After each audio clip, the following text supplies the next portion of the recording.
This is Cam Wyland, and you are listening to the 152nd episode of the Wordplay Podcast. What a difference a week can make. I'm very happy I took a week off to rejuice my writing batteries. I feel like it did wonders to help me decompress from my hectic and intense rewrite of Dreamlander. But I'm also thrilled to be back at it. This week, I not only began another edit of my historical work in progress, The Deepest Breath, I also dived into outlining my new historical fantasy, Storming, about a barnstormer who discovers a land above the clouds after a strange woman falls from the sky onto his plane. Right now, I'm still working through basic what-if questions and organizing my ideas, but so far it's been an absolute blast. In many ways, the outline is my favorite part of the writing process, since it combines the raw creativity with a complete lack of pressure about getting the prose just right. Anyway, I have no complaints right now, and I hope your writing is treating you just as well. Signs your story has too many characters. The latest post in the video series on my blog highlights a few of the problems of overlarge casts and offers remedies. You can watch the video on my blog at wordplay-kmwyland, that's weiland.blogspot.com. New videos are posted every Wednesday. And now, I hope you enjoyed this week's podcast, Most Common Mistakes Series, Part 15, How to Spot and Fix Non-Reactive and Over-Reactive Characters. Half of what your character does in a story is going to be reaction. Fiction is all about pushing and pulling. Your antagonist pushes your protagonist, and your protag moves away, considers the situation for a moment, then pushes right back. That's reaction. That's the essence of fiction. It's what makes the dominoes fall. But reaction can actually be difficult to portray without falling into one of two pitfalls: non-reaction or overreaction. Today we're going to take a pick at the two sides to this problem, how to recognize them, and how to fix them. The non-reactive character. Ultimately, this problem, much like the neglect of setting in White Wall Syndrome, is unintentional on the author's part. We understand our characters' motivations and see their actions so perfectly that we sometimes forget to share important clues with our readers. The result is a character who seems completely unfazed by anything and everything that's hurled at him. Such a character is going to end up seeming A. Not all there, B. Emotionally vapid, or C. Superhuman. Unless one of these is your goal, you may want to rethink writing a scene like the following. Now listen here. The cruel assassin, Mr. Semyonovich, leered into Jack's face.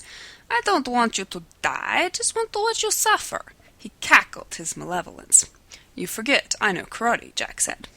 Karate? Pfft, I have a gun. Mr. Semyonovich drew a Thompson submachine gun from within the voluminous folds of his red cape. Jack wondered if Emma had escaped Semyonovich's evil pet monkey Moolah. The overreactive character. The above paragraph makes Jack seem about as relatable and real as a hunk of rock. But in remedying this, we might easily overreact and end up with a diva-like eruption of melodrama. If I had to pick, I would always choose an overreactive character instead of a non-reactive one, simply because at least we're getting some action this way. But the problem here is that your character may end up seeming like A. a fool, B. a narcissist, or C. a big fat whiny baby. Not what you had in mind? Then make sure you avoid exchanges such as this one. Now listen here. The cruel assassin, Mr. Semyonovich, leered into Jack's face. I don't want you to die, I want to watch you suffer. He cackled his malevolence. How could this be happening to him? He didn't deserve this. He was just an average, nice guy Joe Schmo minding his own business. How had Emma tricked him into this? This was all her fault. But that was okay. He'd smush this hook-nosed, wart-faced blowhard into guacamole, then see what he could do about saving the day. You forget I know karate, he said. Karate? Pfft, I have a gun. Mr. Semyonovich drew a Thompson submachine gun from within the voluminous folds of his red cape. That was when Jack started sweating. He hated machine guns. Oh, he was dead. So dead. He wondered if Emma had escaped Semyonovich's evil pet monkey Moolah. If so, now would be a good time for her to start heading back. If he wasn't dead when she got here, he was going to kill her.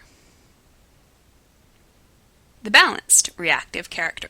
Since our intent is to portray Jack as a balanced, believable guy, with a modicum of bravery, but also the same fears any of us would face in such a situation, we don't want him coming off as either a hunk of stone or a volcano of hyperactive emotion. With these goals in mind, we're going to rewrite our scene one more time in search of a balance between no reactions and way too many. Now listen here. The cruel assassin, Mr. Semyonovich, leered into Jack's face. I don't want you to die, I want to watch you suffer. He cackled his malevolence. How could this be happening to him? He tried to slow his breathing. He was just an average, nice guy Joe Schmo minding his own business. How had Emma gotten him into this? He had to think. Surely there was a way out of this mess. You forget I know karate, he said. He didn't, really, but what did he have to lose at this point?